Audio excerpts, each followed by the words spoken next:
First, I'd like to mention I was good friends with Charlie Garbarini. He was a Pleasantville firefighter that we lost on 911. Our kids used to have play dates together. We'd go to different parks. And then also this slide is a slide of another Pleasantville former resident. He died 2 years ago of COVID. And he was really a talented photographer. His photos much better than any you'll see after this. But his name was Jeff Seneca. He lived on Pleasantville Road by the college. But I always recognize him if I use one of his shots. 2 years before this date, we were supposed to start a NABA chapter, a North American Butterfly Association at Teatown. They were going to kindly host, we were donating the site. And if you're not aware of North American Butterflies, it produces a book on butterflies, a magazine on butterflies 4 times a year. They also have a butterfly gardener. They write articles about host plants and life cycles of butterflies. And we had, I'll show you the photo later and I'll talk about him. And because I'm not connected, this is going to keep popping up. You can disable it. Okay. Searching for the internet. Yeah, let me see. Turn off. Okay, thank you. I spend too much time outdoors, so I'm not too tech savvy. So this is a red admiral. This is a butterfly you can get in your garden. They're one that also will migrate a bit, and they use nettles as a host plant. So nettles can be a tough plant for some people. They'll kind of take over areas, but if you get a nice stand of it, you'll end up getting these caterpillars and larvae. This is one of our most familiar butterflies. And identify butterflies, look at the antenna up here. Let's see, I'll see if you can see the pointer. Can you see the pointer? Yeah. They thicken at the end. So we kind of call it a club. And the tiger swallowtails, they use like tulip trees. They'll use lilac as a host plant, but they're something that you could, probably one of the most noticed butterflies in gardens because they're so big and showy.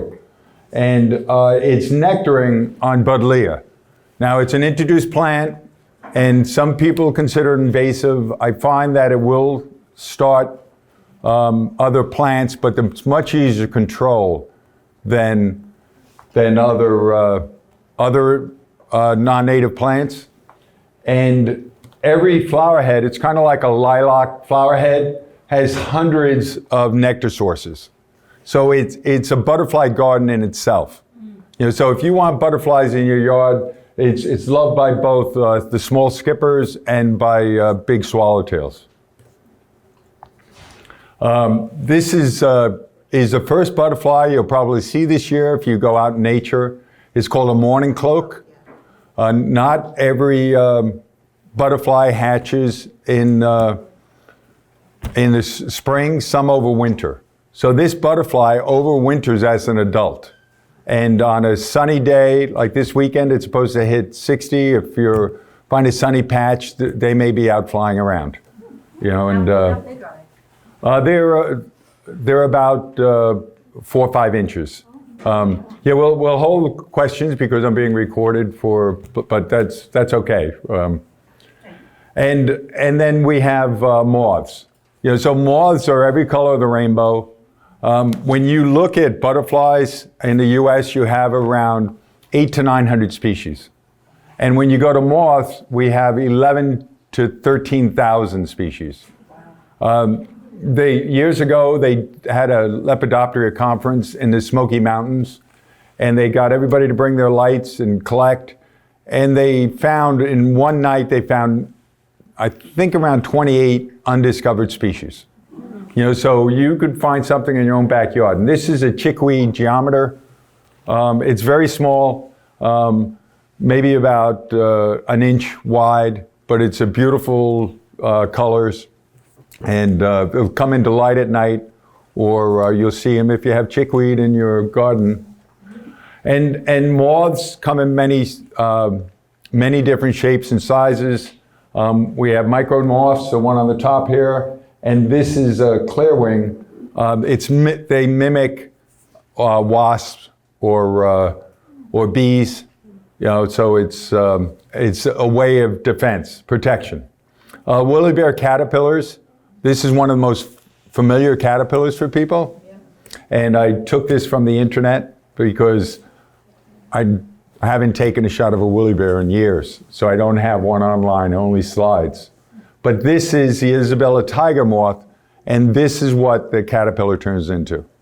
So if you've always seen these caterpillars walking around in the fall looking for a place to overwinter, it's not a super showy moth, but it's still nice to see. Let me just go back. So if you look at the antennas here, they thin. They'll come to a point with a moth. And with a butterfly, this is a juvenile's dusky wing, there's thickening at the end. And this holds true for North American butterflies, where if you go down to South America, throw the rule book out. There's just so many mimicry and variations there, it could explode your brain. It's just overwhelming what's going on. I misidentified a moth. I couldn't find it in 3 different books. I had a complete set, I couldn't find it. And then I see one poster and it was a moth. And that's why I couldn't find it. This is one of our best known moths. It's a Luna moth. And moths also have fan antennas. So if you look, you'll have different size. They're able to smell a female from a couple of miles away with the right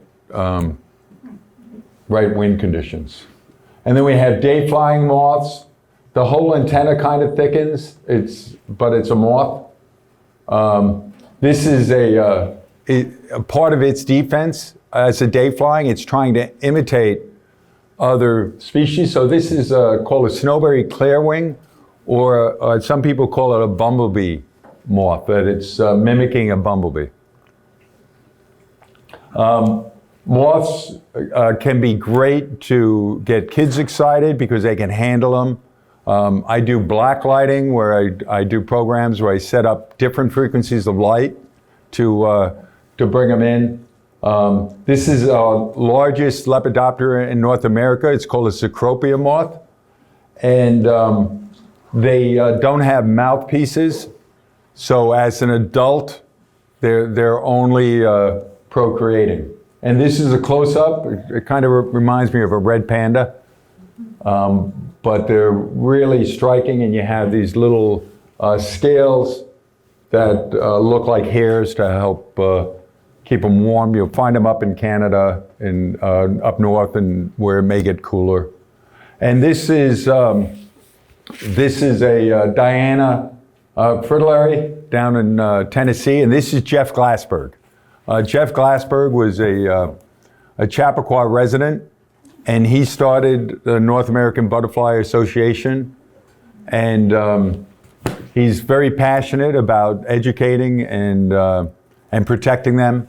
This was his first book. It was butterflies.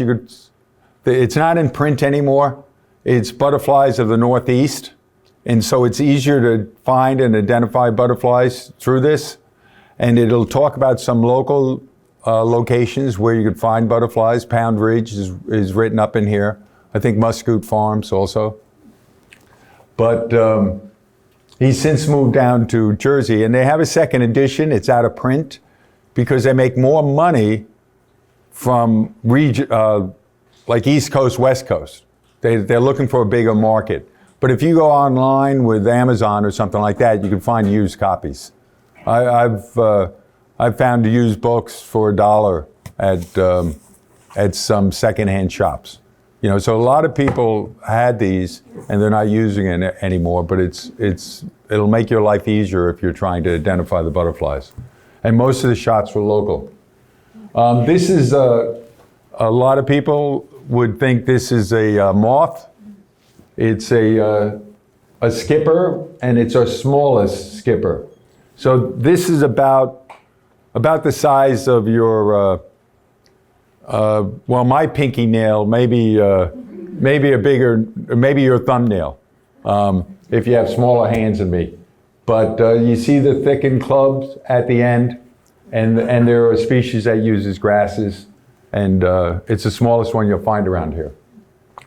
Now, butterflies have compound eyes, and they have a proboscis, which is how they gather their nectar. And they're specialists for certain species of both moths and butterflies for pollinating certain species of flowers. There's a flower that the moth they thought went extinct in Hawaii, and they started hand pollinating these flowers because the flowers were going to go extinct. And then they were able, after years, found a moth, and now they're trying to raise the moths out so they could stop doing the self-pollination. But there's, I might have taken a picture out, there's an orange fringe orchid picture I had that's pollinated by spicebush swallowtails. And they're specialists to pollinate these plants. Where a bee, they don't have a long enough mouth part, and so bees cheat. They'll, like bumblebees with Monoida or bee balm, will chew in the side of the flower and in order to get the nectar. This is a cabbage white. We used to, if you're older like me or older, you might have known it as a cabbage moth. And if you plant a garden and you have cabbage or broccoli, you'll have this eating holes in it. And this was probably introduced with the plants from Europe. This is our most famous butterfly, the monarch. And this is the host plant, milkweeds. You know, so milkweed is one of the best nectar sources you can have for butterflies. There's a number of different species of milkweed. You can get them white, yellow, red. I used to plant scarlet milkweed, which is a southern species, and it won't survive up here, but I would plant it as an annual. And what monarchs like is they like to lay their eggs on new growth. You know, so you'll actually, some people will cut a field of milkweed, and then you'll get a later bloom of it, and you'll have fresh food for them when they're starting to hit the end of the summer. So they're more likely to lay eggs on new growth. And this is a monarch mimic. This is called a viceroy, and it looks like a monarch. The difference is, let's see. Oh, down here. Whoops. I'm sorry. This line in the back is a way, and it's a little smaller, but they're trying to capitalize on the poisons that the monarch gets from the plant. You know, so you can see these saps, and even for them, it can be too much of the chemical. It's something that they use for heart drugs, and some people can have a reaction from handling monarch caterpillars too much, or the plant. But what they'll do is they'll bite the stem of the leaf to slow the sap from going to the end, and then they'll eat the leaf. But then they lose a level of protection from predators because everything has predators in the insect world. This is a program to track the monarchs. This was tagged down in Cape May in New Jersey. They tag thousands of butterflies a year down there, and they'll tend to migrate towards the coast. So the migration is later than it used to be with the change. It's more in October, beginning of October, than it used to be in like mid-September. But in right conditions, you get thousands, and the more people support milkweed in their gardens, the more monarchs we'll have. They've taken a big hit out in the Midwest with the genetically modified crops because now they're able to spray, and the crops survive, but it'll kill milkweed, which used to survive in the fields. And that was really the breadbasket for monarchs out in the cornfields. And here's, this is down in Cape May, how they'll collect on cooler nights in migration. A little close-up of them. And if you go down to Mexico, I had friends that went down there, they estimated 34 million. You know, so the weight was so heavy on the branches that branches were breaking. Here's an empty chrysalis. Butterflies have chrysalis, so they go through a number of instars, and the last one, they shed their outer skeleton. We have inner skeletons, they have outer skeletons, and it hardens into the shape the butterfly will mature and pupate from. And with moths, we have cocoons. So they'll either weave, like this is silk, so that's where you get your nice silk clothes from. And then you have other ones that will make their cocoon, they'll attach leaves and sticks or other things to help camouflage them. Butterflies and moths need to hide from predators. So this one's thrown in here because it's a pretty obvious looking moth in color, something that predators could easily pick out.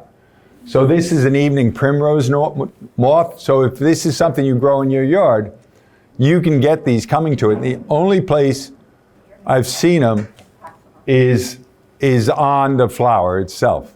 And what they do is, this is early in the morning, so the flower closes up during the day.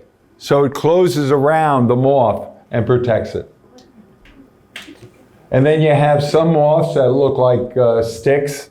You know, it's on a stone, but if this was on a tree, it would just look like a broken off stick. And then other ones that, a plume moth, they're like a T shape, and they'll blend into grasses, very hard to see in grasses and brush. And then you have other moths, type of geometer, that they're looking like dead leaves. And there's some that are even more convincing. When you go to South America, it's really amazing. They'll even have a stem on them. And then other camouflage by coloration. So can you see the moth on this tree? No. Well, that's what he's counting on. And if you go zoom into that, right here is that moth that we couldn't see. You know, so you'll find that down here, a lot of the moths are gray to match the bark. If you go up north, up into Maine and the Adirondacks, there'll be more green on the moths. You know, that they're blending in. Where was he? Where was the moth on that? Right here. See the arrow? Right in the middle.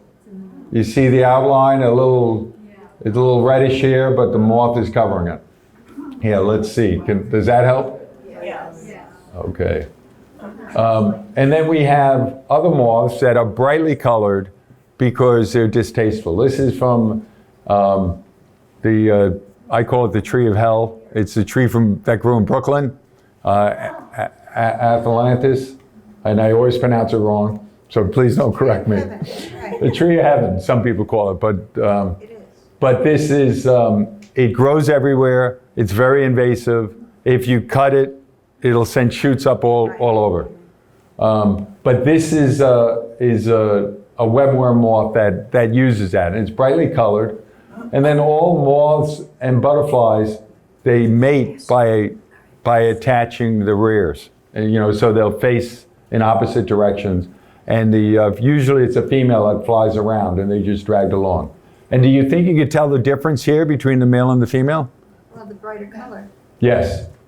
So the males are waiting, and they're getting beat up, looking for a female. So the females, as soon as they hatch out, a male is going to find them. And here is, these are common wood nymphs. They're locally, they use grasses as a host plant. And their defense is eye spots. So they'll lower that down and pretty much disappear against a tree. And if a predator comes close, they'll flash those eye spots to startle the predator, and it gives them a chance to escape. And those are butterflies looking at the thickening at the end, the antennas. And then you have other butterflies. This is an olive hair streak, and it looks like it's not going to be well camouflaged because it's green. Their host plant is red cedar. So if you have red cedar and you don't clean up underneath it, you have a chance of this butterfly in your yard. They overwinter in the litter underneath. So if you clean out these trees underneath, you're cleaning out the insects too. So certain species you need to leave the duff and everything underneath. So that disappears right on a red cedar. Very hard to find. And then you have bright colors above. This is a question mark butterfly, and this is why. Let's see. This is a comma. So if you look here, this little line, that's why it's called a comma. A question mark has a little line and a dot. So that's how you tell the difference. And there's also a spotting above. Now, this is one of my favorite families of butterflies, and this is something you can easily get in your yard. They love mints. If you plant mint, it's called a gray hair streak. And the great thing about hair streaks is their defense mechanism is this tail. So when they land, they'll do a 180. They'll turn around, so it confuses predators. So they have a 50-50 chance of survival. They'll get attacked on this end, and they'll fly away. If they get attacked on this end, they're dinner.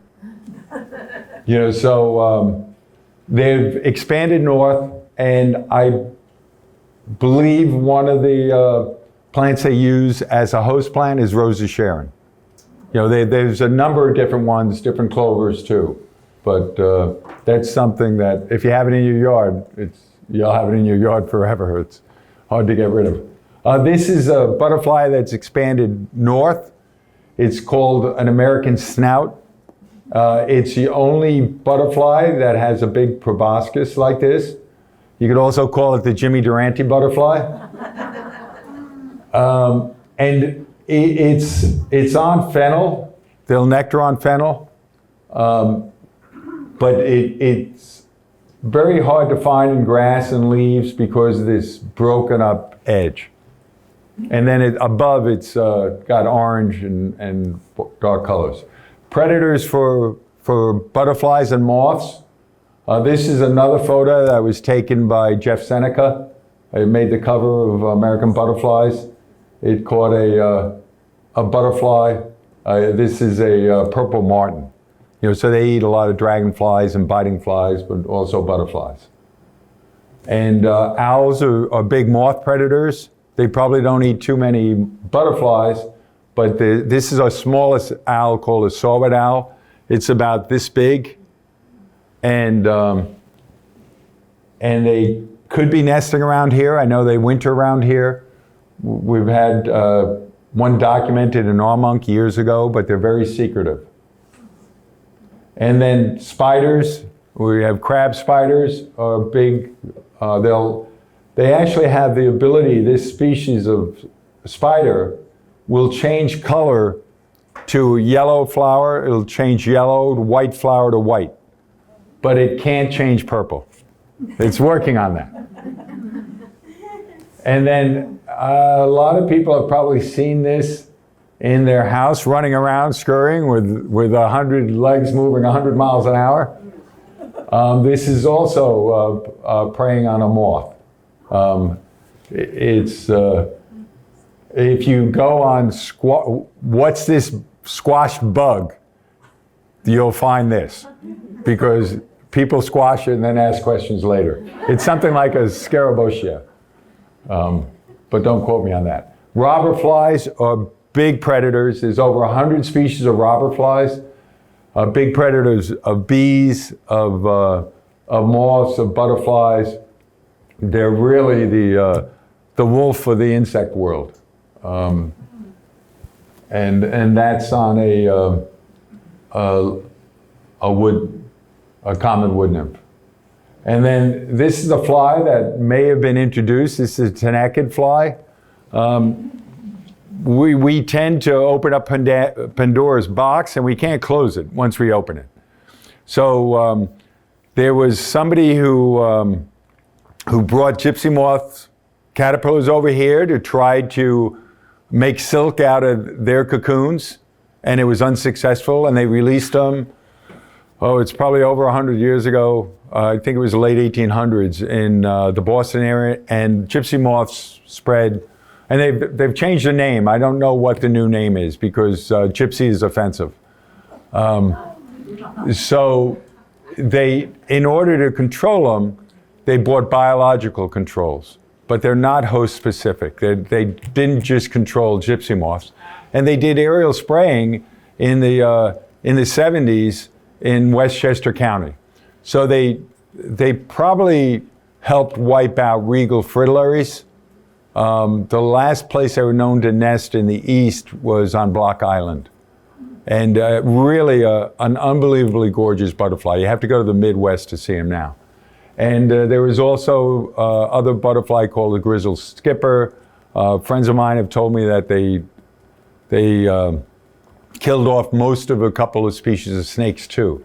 So when we bring things over, even if it's just a plant in your garden, it can have a lasting effect.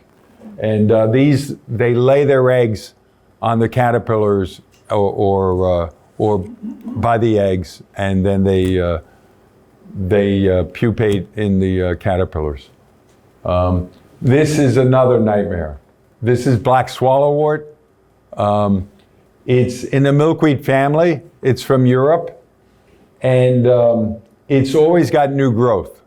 So by new growth, what do you think monarch's going to do?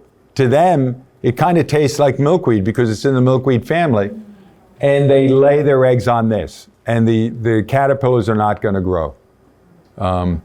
So maybe they can introduce a butterfly that feeds on this. They're trying some other things right now, but it doesn't just affect the monarchs. They're 80% more likely to lay an egg on this than milkweed, on one study that was done. But it also creates this mat and covers grasses and other native species. If you ever take a hike up Hook Mountain, there's a species of butterfly up there that is kind of getting wiped out because a host plant is getting wiped out by this. This is a newer nightmare. It's from the later 80s. This is Japanese stiltgrass. If you don't have it in your yard, you'll probably get it. It's very easy to pull because it's got shallow roots. But this, it likes wet areas, it's low growing, and because of that, it grows in a lot of our wetlands now, and it's crowding out our violets.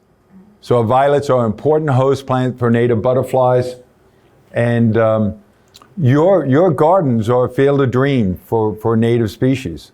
Like by you keeping it weeded of invasives and planting native violets, Bird's foot violet was the host plant for this meadow fritillary that is very hard to find in Westchester. We used to find colonies on a butterfly count where we'd count over 100, and now we're getting 1 or 2 and maybe once every 5 years.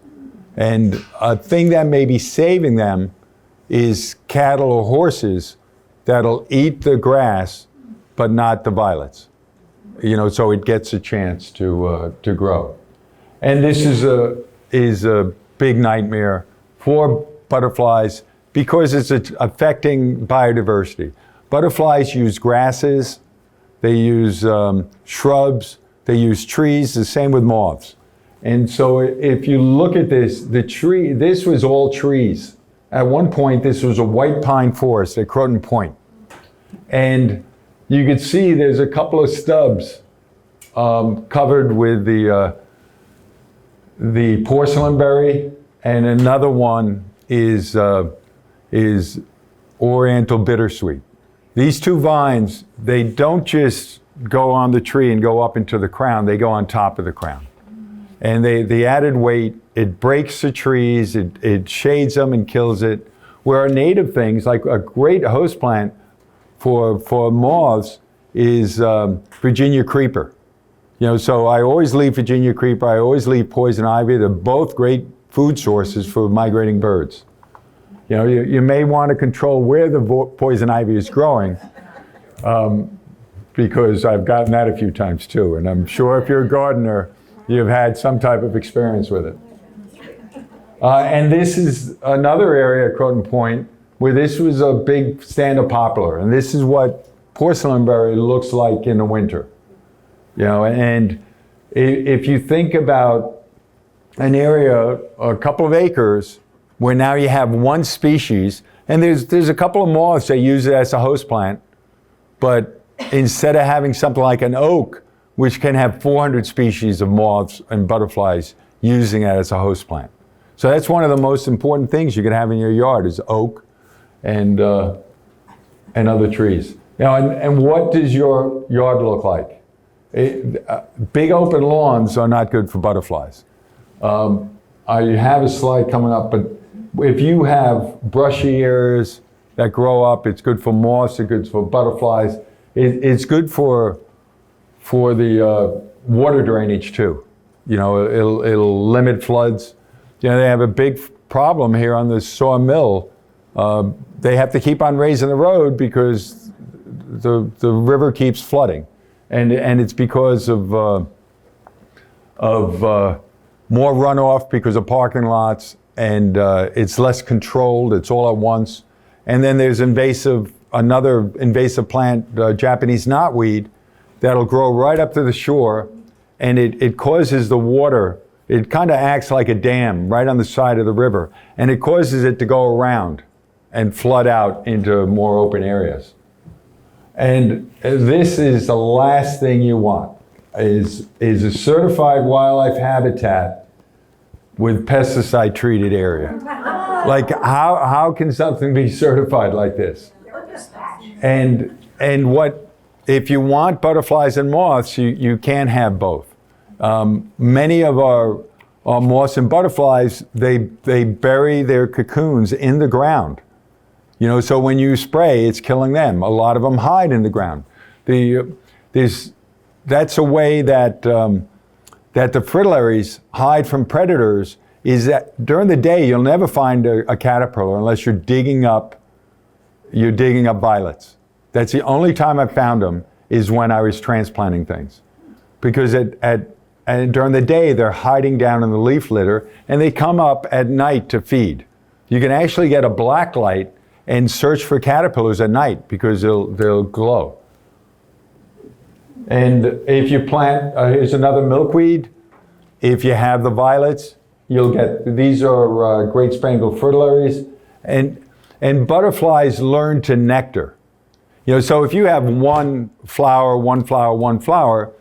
you're not going to get as many butterflies because they have to learn to use a food source.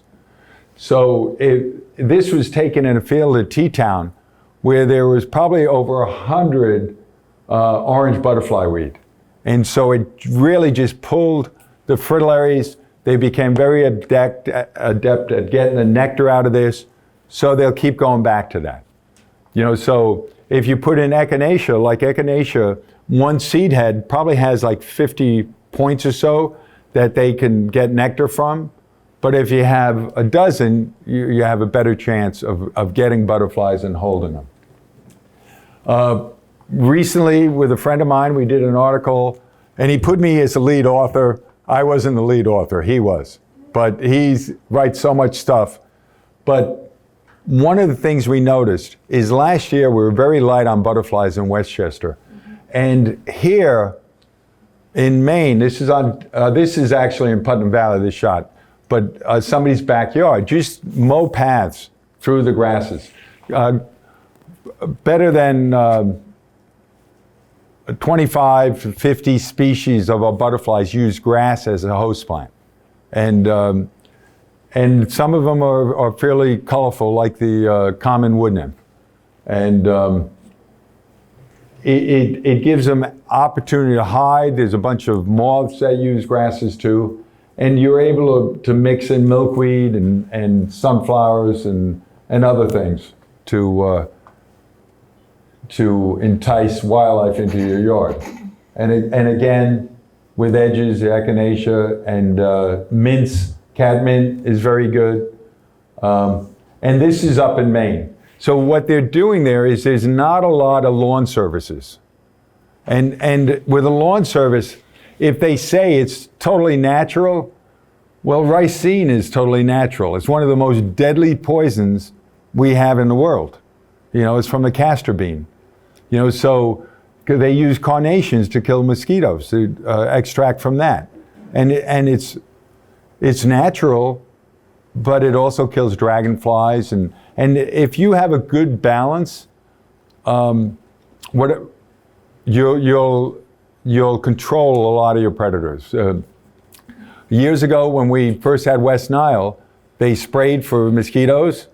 Well, it was good for 2 weeks, but at the same time, they killed all the dragonflies.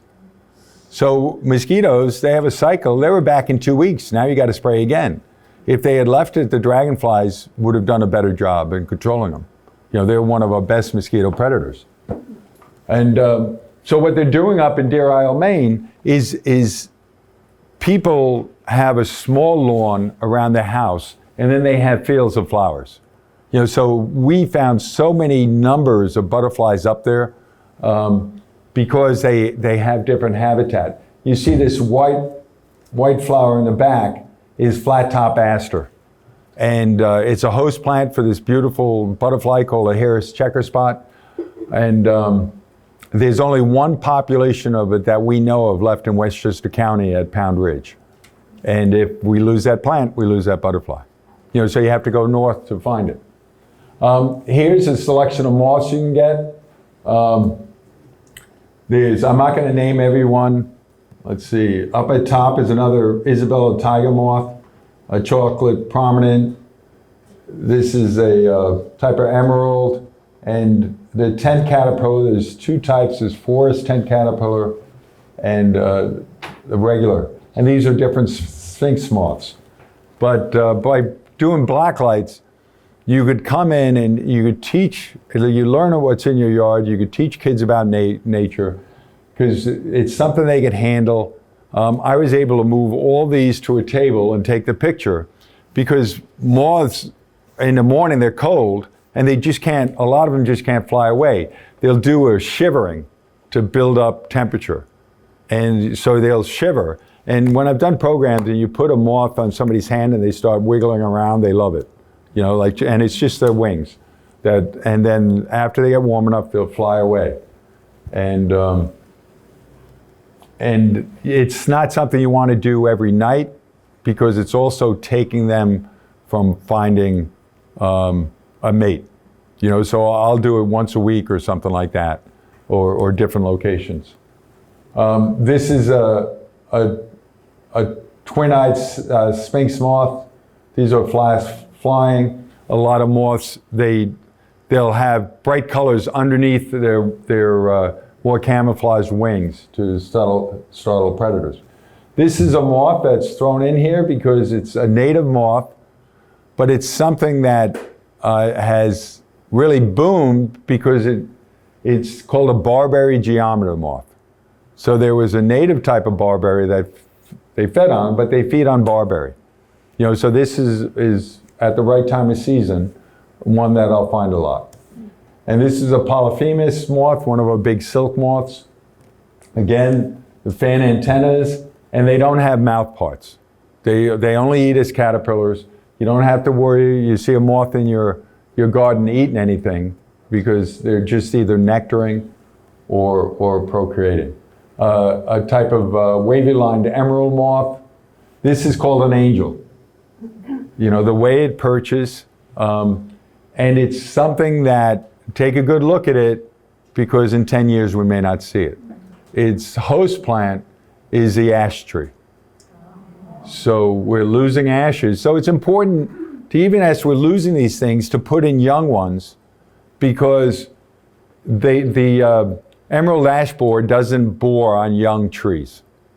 So we try to outweight these things.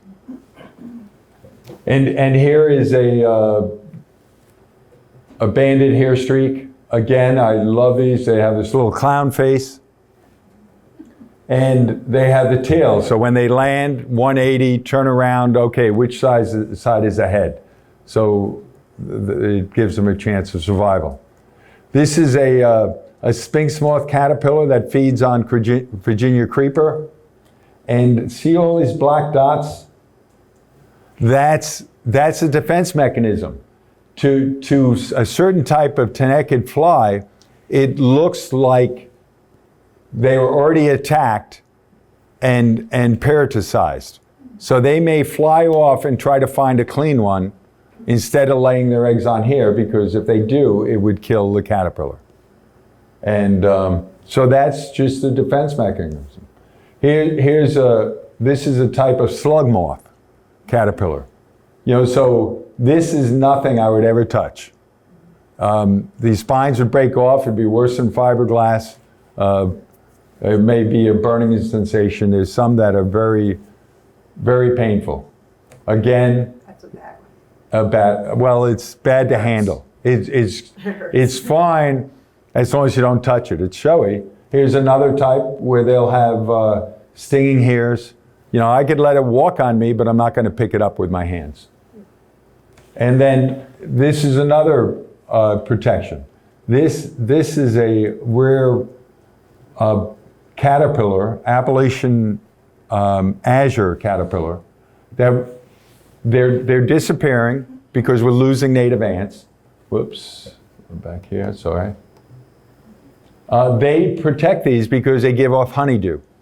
So the ants will protect them from a parasitic wasp laying an egg on it. And this caterpillar right here looks pretty clean. And they eat the flower buds of black cohosh. So there's a chance, if you have enough black cohosh in your yard, they may use it. Because they can fly 100 miles from their regular site. And black cohosh is something that's really disappeared around Westchester because of the deer. But we found a really big stand of it up in Putnam Valley. This is another caterpillar defense. If you have spice bush growing in your yard or sassafras, this is an instar of a spice bush caterpillar. So butterflies and moths will have multiple instars, about 5, where they shed their outer skeleton, and then they've reached the limit of their size. So the skeleton will split down the top, and they'll shed it, and it shrivels up, and then they can grow to the next size. So in the younger instars, a lot of them will look like bird droppings, because birds don't want to eat crap. And then as it grows, this is a later instar, it's trying to look like a snakehead. And here's the last instar. So we used to have green snakes around here that the population really dropped. We may have them again when they sprayed for the gypsy moths. But this is one you could find, and if it's poking out, a bird is going to avoid it because it might become dinner. And then here is another butterfly. You can see the proboscis here curled up, and that's how they roll. And then they'll stretch that out for nectaring. They're a butterfly that really doesn't like flower nectar. They like dog droppings, rotted fruit, bananas. So when you have your garden, you could take an old bird bath and put it on the ground, and you'd put sand in it and keep it moist. If you had a little salt, it might help. If your husband drinks a lot of beer, you could have him pee in it. They seem to like man urine better than woman's urine, and they like it even more if they had a few beers. So I hope that doesn't get edited from Pleasantville. But the hackberry emperor, tawny emperor, American snout, one of the angle wings, they all use sugar elm or hackberry as a host plant. And my last two houses, it's the first tree I planted was a hackberry. And I get them in my yard because of that. And these are the tawny emperor caterpillars, and they have spines on them, but when they're small like this, it's safety in numbers. So you'll find them. And I had a lot of trouble finding these during the day, but with a black light I could find them at night. And here's a chrysalis right on the leaf.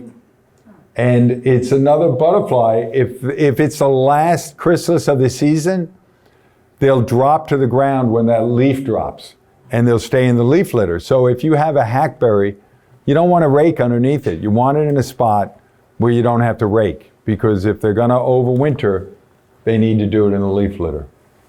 And here's a butterfly that we're hoping to reattract to Teatown. They have wildflower woods, and they've planted turtlehead. So this is a host plant. They've declined a lot.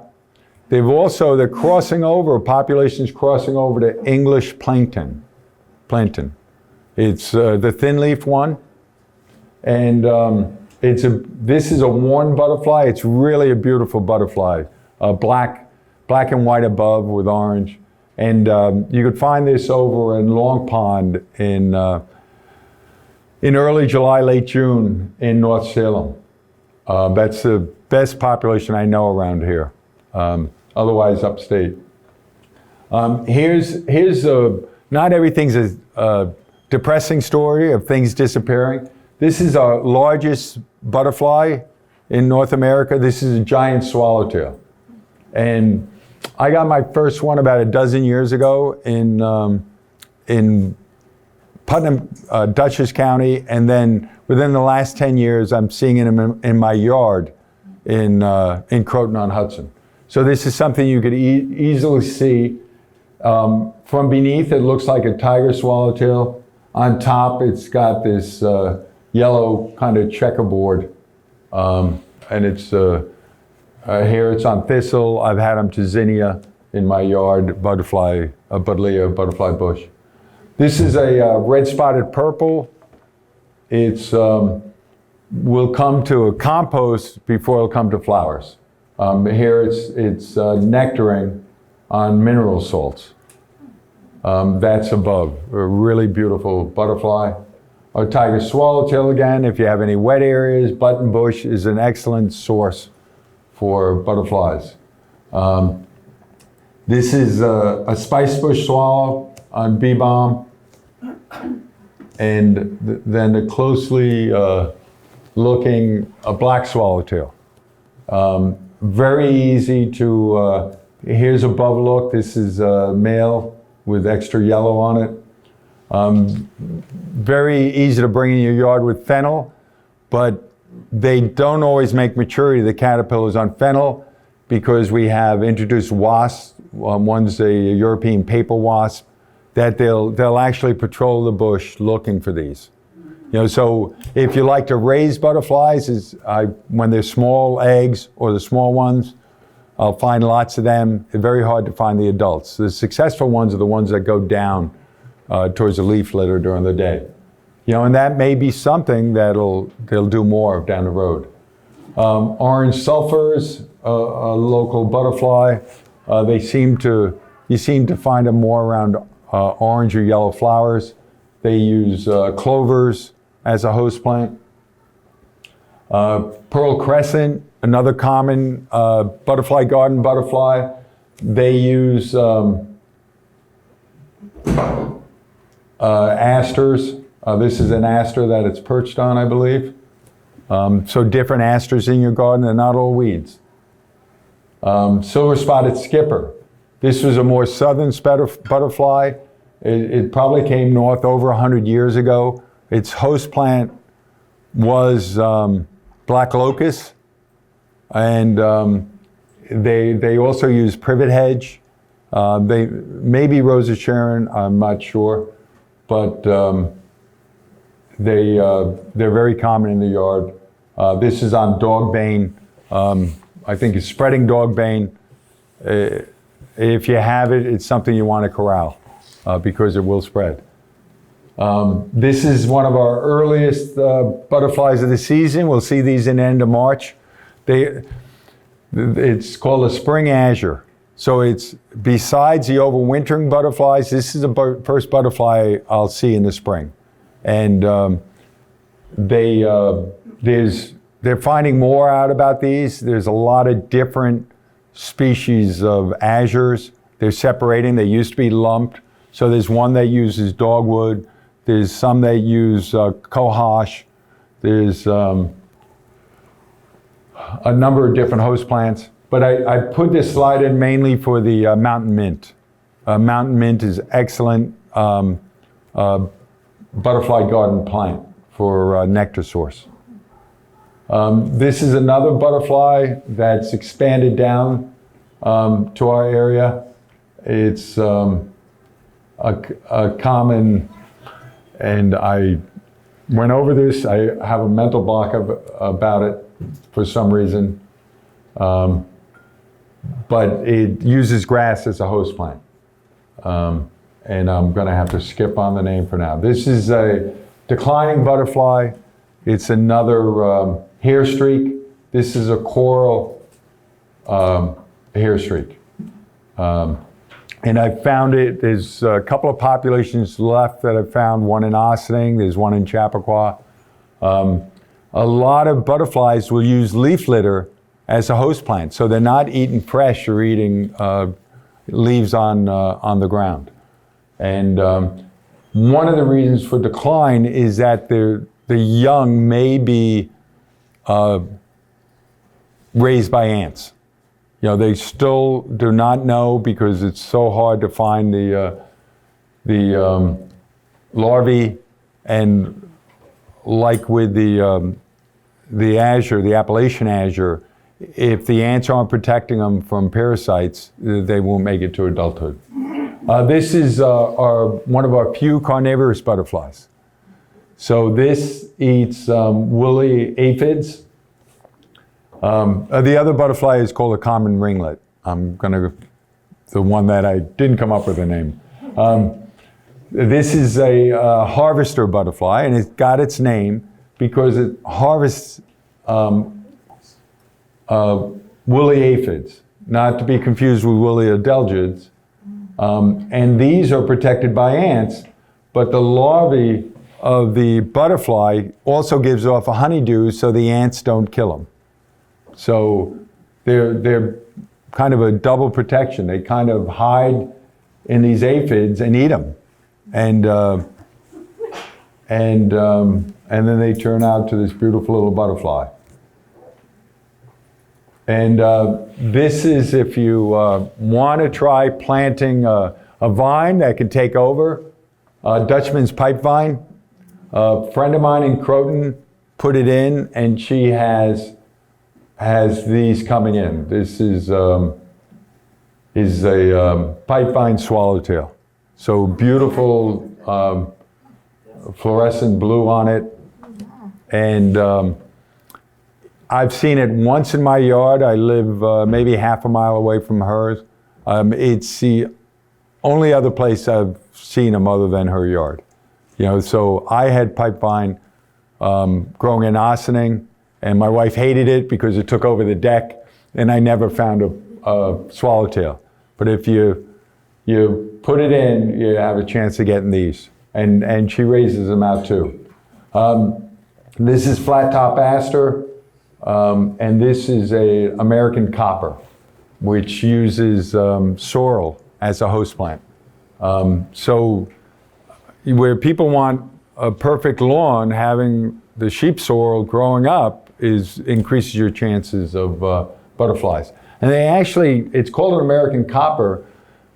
Some people think that it may have come over with the first settlers in the hay, and it actually came over with it too, and it was a European copper that split because it's been here for over 400 years. And this is to show nectaring. This is another spring azure nectaring on bird droppings. So they're not just using flowers. And this is a great spangled fritillary. This is one of our common, it uses violets. It's one of our common garden butterflies. Here is a peck skipper, something you'll see if you have buddleia. This is maybe a Siberian aster, but they'll actually won't even perch on the flower. They'll perch on the stem and reach in to get the nectar. It's a good nectar source. This is an eastern tail blue, and they use vetches as a host plant. So a vetch might be a problem to a gardener, but if you have a weedy area, it'll bring butterflies in. This is the underside of the pipevine swallowtail with these big, large dots. And this was to show there's all these different nectar sources. We're not just looking at a tubular flower. You have one nectar source where you have these compounds. It just opens up a world. The old zinnias are better than the double flowers. Any double flowers, avoid if you're looking for butterflies. And this is a variegated fritillary, another violet specialist, and there it's leaving. And this is a Valcade orange tip. This is up on Hook Mountain, and this is something that's declining because it's losing its host plant, which is a crest, and they're getting crowded out by the swallowwort. And this is something easy to get in your yard. If you have pussy toes or you put in pearly everlast, I put this in my Ossining garden when I lived there, and I had them right away. And I should have torn them up because the people who bought the house tore it up and threw it out. But they're a beautiful orange above. But that lace underneath is helping to camouflage them. And this is pine elfin that uses white pine among other pines as a host plant. So we only see them. Butterflies they may have multiple broods or they may have one brood.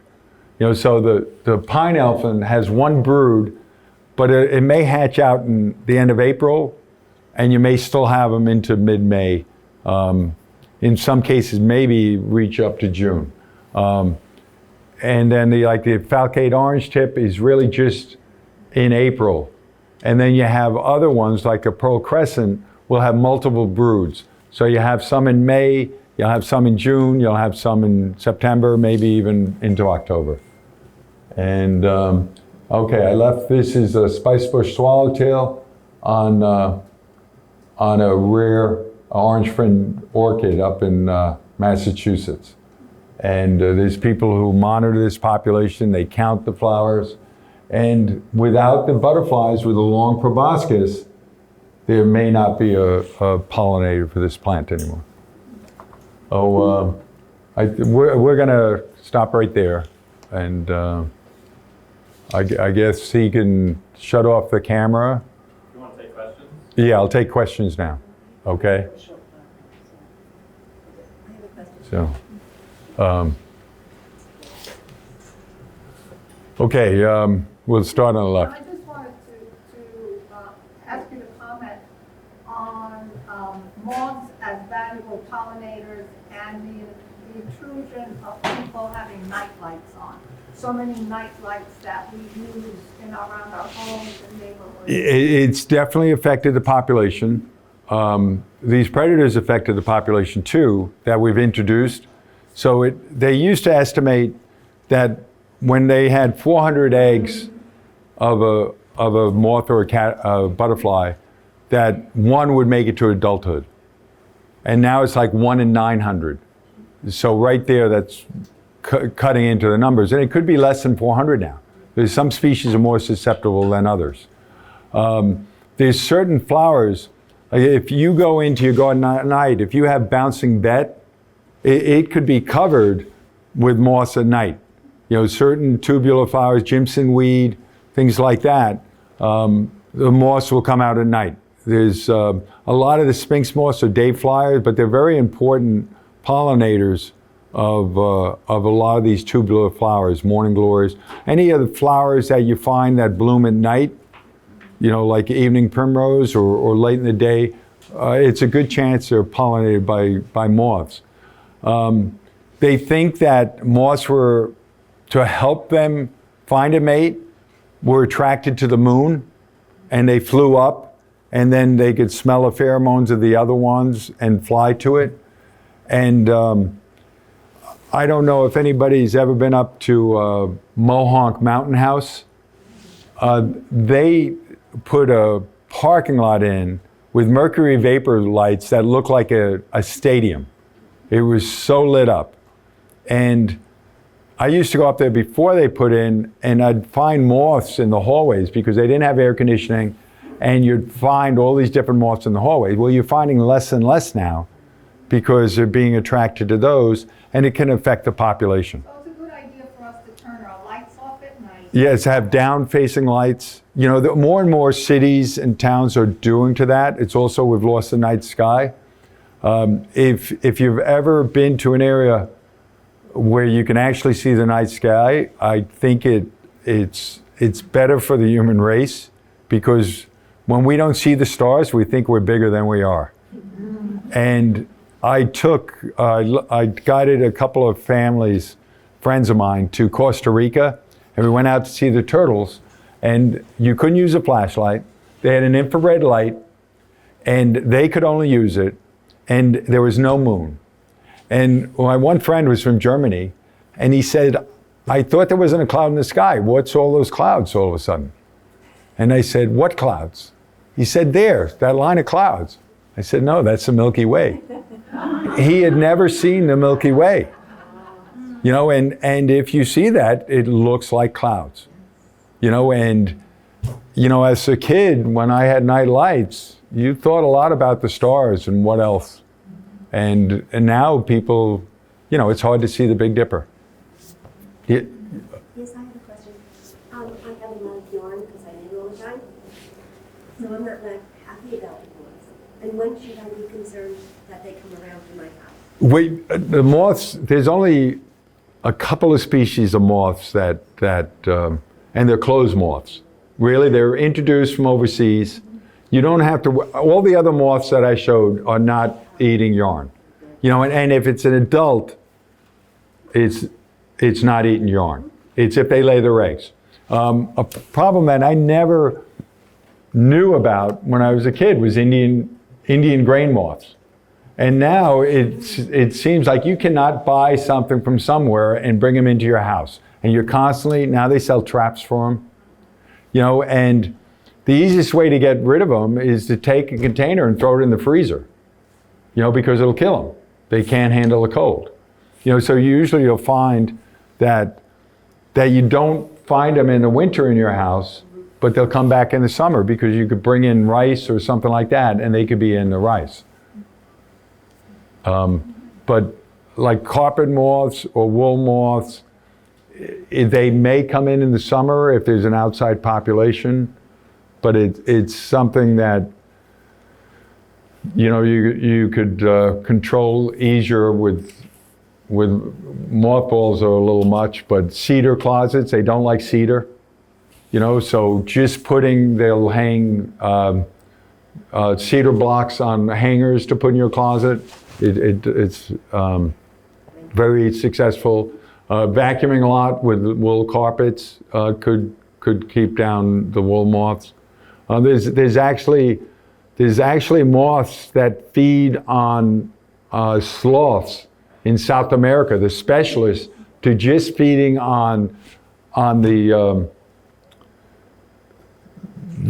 fur or the algae and that's growing on them, and on that. They're really incredible specialists. The one in front. The one in the middle there first. You. Yes. Charlie, I do leave a lot of leaf litter around my yard, so when is that safe to clean up? Like by when should I expect the moths and the butterflies? Well, a lot of these, like even if you move it around, it may protect them, but a lot of them will hatch out in May. You know, like a black swallowtail. If there's any fritillaries, they may be a little later May, but like moving it to compost may help. If it's under a specific tree, like where my hackberry is, I really can't leave litter. I made a mistake and put it right in the middle of the front lawn. You know, and my neighbors would get mad at me. But they find it every year. You know, so there's enough areas around here. I'm sure we have a good population of hackberry on the Soma River. At Croton Point, there's a good population. But it's something that's declined because deer eat the young shoots. So it helps if people have room and they put it in their yard. It'll increase the populations. In the back. Yes. When I first started thinking about butterflies, I was just enjoying them because they're beautiful and they pollinate. But in working with kids, the interest has shifted to the caterpillars because that's something the kids can see and touch and so forth. And I'm starting to think about birds. If we wanted to plant host plants that attract butterflies or moths that lay a large quantity of caterpillars to support birds, would you send us in any particular direction? So really thinking about supporting the birds more than supporting the butterflies and moths. Yeah, well, probably the best is native species, oak trees. They offer, there's 400 species of Lepidoptera. If you go to Bringing Nature Home by Doug Tallamy, they have a list of preferred host plants. Like even some things that are introduced like crab apples. There's quite a number of caterpillars and moths that use crab apples. And the birds, they're getting the benefit in the spring. You can almost watch by how neotropic migrants spend time on a tree. You know, so I have a red cedar in my backyard, and I redid the backyard with a retaining wall, and the steps are right down where the red cedar is. Well, it's a pain in the ass to go around the red cedar right in the middle of the steps, but I'm not taking it down. And this fall, I had 3 species of warblers I never had in my yard before. And they were coming there to eat the insects on the native tree. You know, so you'll find that certain birds, like maybe a goldfinch, they eat a lot of seeds. They'll also eat insects too. So when they're eating the old flower heads, they could be picking up insects also. We have a couple of species of warblers on the power lines at Teatown that we're losing because we have invasive plants. But there's a lot of different shrubs and stuff like that they're finding insects, caterpillars, spiders, other things. And the birds are not just eating caterpillars. They eat a lot of spiders and crickets, a whole host of things. All right. Well, thank you so much. This was Yeah, sorry if I was too long. Going to school. One other thing, 2 years ago, I was starting a North American butterfly chapter at Teatown, So now that we're opening up again, I'm hoping to have a meeting there. You know, the Teatown website, they'll probably announce it if you look for that. It's to create more interest and more information on nature and wildlife. And we do a butterfly count. It's called the 4th of July butterfly count. It's done the closest Saturday to the 4th of July, unless it's on the 4th of July. You know, and he gives us that one day. Jeff Glassberg is a taskmaster. You know, so we had it on the 5th, I think, last year.